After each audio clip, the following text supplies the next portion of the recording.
What's going on, everybody? It's Joel here, and today we're going to be taking a look at the Adidas Dropset trainer.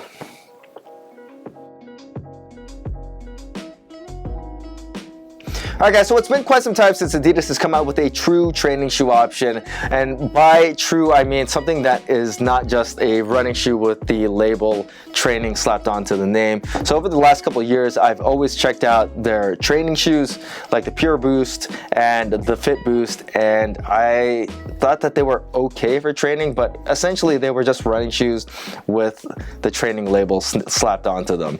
The last, I'd say, viable training shoe from Adidas was probably the Crazy Power Trainer. I mean, that was definitely a viable training shoe. And then before that, it was the Crazy Train Elite, which was, I thought, one of their best shoes that they ever made.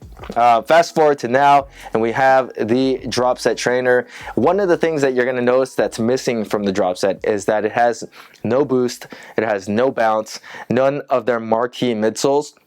And that right there is a dead giveaway to me that this is an actual training shoe.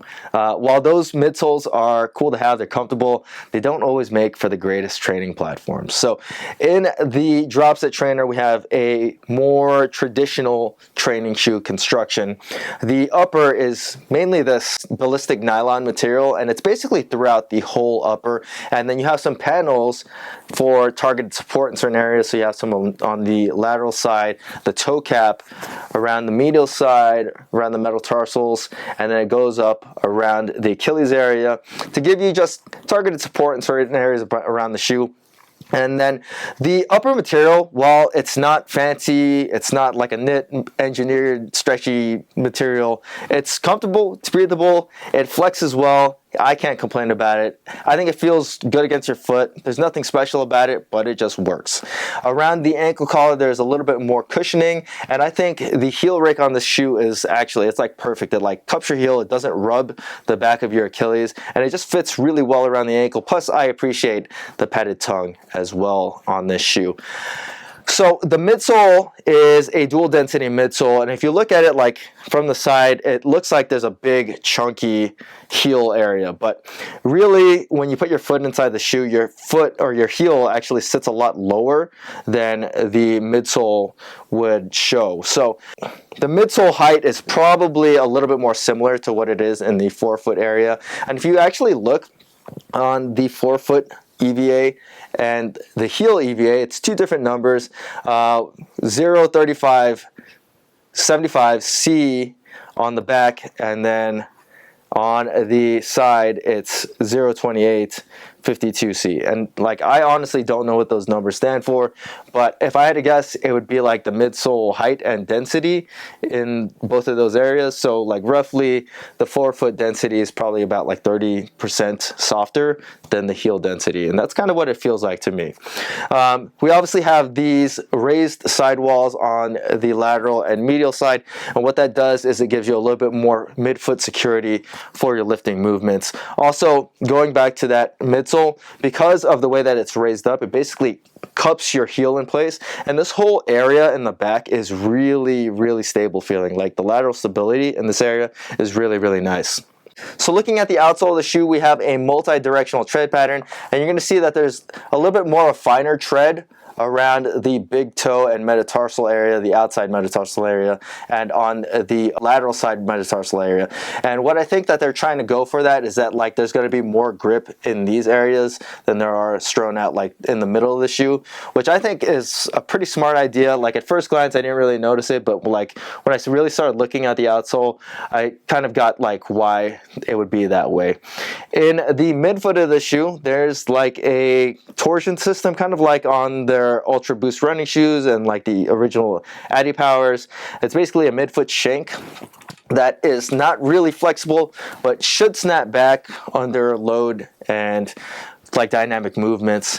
And one thing that I didn't notice initially as well is that the outsole is also kind of bowed in at the heel, and what I'm assuming they're trying to do there is like when you put pressure down in the middle, it expands and basically grabs the floor and expands that contact area with the floor a little bit better. That's my guess. I don't know exactly what it's there for, but I can tell you that the heel on the shoe is very, very stable. So one thing that's not mentioned on the website is that these shoes are a 6mm drop. I confirmed that when I had a call with them the other day. And to me, they feel fairly flat. I don't really notice myself getting pitched forward with the shoe, so you do get like that slight mechanical advantage, but generally 6mm, it feels pretty flat. The probably Achilles heel with this shoe is that it does weigh a little bit on the heavy side. So I weighed a men's size 10 at 13.8 ounces, which I think is a little bit heavy. If it were over the 14-ounce mark, then I'd say that's a pretty heavy training shoe, but it's right about there. So the overall construction of the Dropset trainer to me is honestly pretty nice. Even though there's no like fancy materials or anything, everything is cohesive and it works really well, and it also feels like you can beat these up and not have a problem doing so. So when you go to size your Dropset trainers, I'm going to recommend that you go with your normal training shoe size. Initially when I bought these shoes, I thought that they were a little bit on the big side, but after playing around with the lacing, I have come to the conclusion that I think that they are more true to size, unless you have maybe a really, really narrow foot, in which case I might not even recommend these to you. So the length for me was always pretty much spot on, but after adjusting the laces, I thought that these fit really true to size. The first two lace loops are basically like fly wire. They attach straight down into the sides of the shoe, which cinches that part of the shoe up really nicely. And if you had an issue with the wider toe box, you could tighten those up and get a more customized fit. And then when you go up the sides of the shoe, you have some more lace options. If you had a higher or lower instep, you could definitely play around with those to get a more customized fit. And after really kind of messing around with the laces, I think that these shoes fit really well. There's no heel slip. I have plenty ankle security, and the toe box to me at this point is really not that wide. Another thing is, if you have custom orthotics, you can take out the insoles on the shoe. Even though I think that they're pretty nice, if you have custom ones, you can just swap them and you won't have a problem.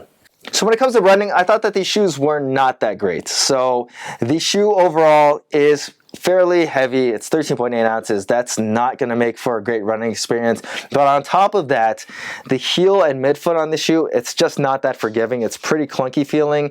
And even though there's a pretty good amount of forefoot flex and that rocker heel, it's just a really heel heavy shoe.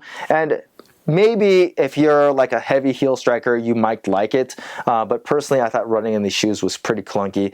I could possibly palette it if I'm doing like up to 400 meters, 200 meters, 100 meters. But like if I have a workout where I'm doing like 800 meters or a mile at a time, these are definitely not going to be the shoe that I'm looking to put on. Even if there was a heavy barbell in there, I'd still probably overlook these shoes. Now, if you're looking to do sprints in these shoes, I think that they would actually be a pretty decent option for that. Despite them being a little bit on the heavy side, there's a lot of lateral stability in the shoe. So if you're sprinting or cutting, I think that these shoes are actually pretty suited for those kinds of movements.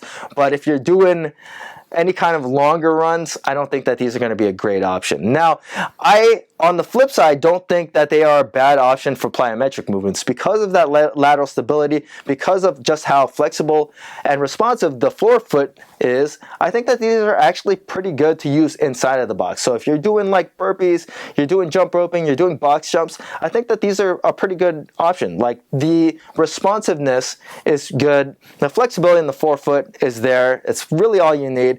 Your plantars might get a little burnt up because of just how stiff the midfoot is, but I don't think plyometrics are as big as a detractor as running is. The thing that saves these shoes is that they are really stable for lifting. Once you put them on, you're going to feel like the midfoot and the heel of the shoe is almost like lifter-like. There's a lot of stability that's baked in to that area of the shoe. Sure, the forefoot has a little bit of flex to it, but you would want that from a normal training shoe. The heel on the shoe almost has like no give, which It's still pretty comfortable to like walk around on the daily, but like when you're doing your lifting movements, it's extremely responsive. Like power delivery is excellent in these shoes. I found that squatting in these shoes was really nice. I didn't notice any kind of give to the heel, and I also didn't notice myself getting pitched forward. The 6mm drop isn't really a detractor for me. The forefoot flexibility, it doesn't pitch me forward at all, and I thought that the rocker, while a little off-putting looking, doesn't actually detract from most things. So the rocker is more towards the back of the shoe, and your foot actually sits a little bit closer into the shoe. So you don't actually notice that unless you were to like lean back, or you would like catch a lift backwards or something. That's when things can go bad. But if things are still in the frontal plane, then I don't really think that the rocker on the shoe is a detractor. So things like cleans were excellent in these shoes. I didn't notice my feet getting off balance like through the pull. I didn't notice myself having to rock back and forth with these shoes. And I really liked lifting for the most part in these shoes. The only thing that I didn't like was snatching. Because of the way that you're catching the bar overhead, I did notice that the heel could detract from that because of the balance that you need when you're catching that snatch. Like if it goes any behind you, then you might get pitched backwards and then real problems happen. So I noticed that I perpetually always just wanted to be a little bit more forward when I was snatching in these. But for the majority of people, like I don't really think that people are buying the people that are buying the shoe are really looking to do that many Olympic lifts. If anything, they're going to be cleaning, hang cleans, power cleans, probably not that much snatching, and if anything, they'd be doing like power snatches. Another thing that I wasn't really crazy about with these shoes was deadlifting in them, and that's because the heel's a little bit high off the ground. They do have a 6mm drop, and I still think that's relatively flat, and for the most part, you should be able to deadlift just fine in these shoes. If you're going for like a PR lift, I probably wouldn't choose these ones just because of just how much they're off the ground. Plus, they do have a slight pitch forward. But otherwise, like for the majority of WODs and for the majority of people lifting, I don't think that deadlifting these shoes is going to be an issue for anybody. Now, one funny thing that went along with this shoe was, could you rope climb with it? And honestly, I haven't even tested it because they straight up told me to not even test it. They said that the sidewalls would be a little bit too slippery and that it wouldn't catch the rope at all. I'm going to try it out anyways in just a second, but that's just one of the funny things that I took away from my call with Adidas.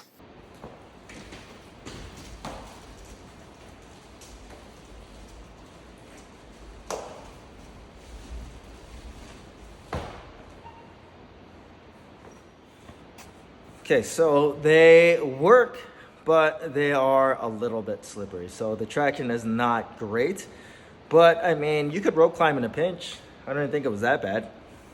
Okay, so if you're looking to buy the Dropset trainers, just realize that these shoes were not actually made for CrossFit. After my call with Adidas, I found out what the genesis behind the Dropset trainers was, and was for collegiate sports and collegiate athletes and stuff like that. So it's a training shoe. It's like a training shoe in every sense in the world, but it's not like they developed this shoe with any sense of CrossFit in mind. So you can lift in it, you can do short sprints in it, you can do light runs in it, you can cut, you can do all the things that you'd ever think that people are doing in a collegiate weight room and training, but they're not necessarily designed for CrossFit. But that doesn't mean that they're bad for CrossFit. I still think that these are a completely viable option. For the majority of people looking for a training shoe, I think that these completely fit the bill. I don't think there's an issue with these shoes at all. And I think if you're looking for an alternative to what's out there in the training space, the Dropset trainers are going to be a really, really good pick. Now, with that in mind, I still think that there are things that they can improve in this shoe, and hopefully they do that for the Dropset trainer too, and I hope that they make them a little bit more functional fitness / CrossFit centric. But until then, I think the Dropset trainers, as they are still a really good training shoe. If you guys have any questions about the Dropset trainers, feel free to leave them in the comments section. And as always, guys, please hit that like button, subscribe, and thanks for watching.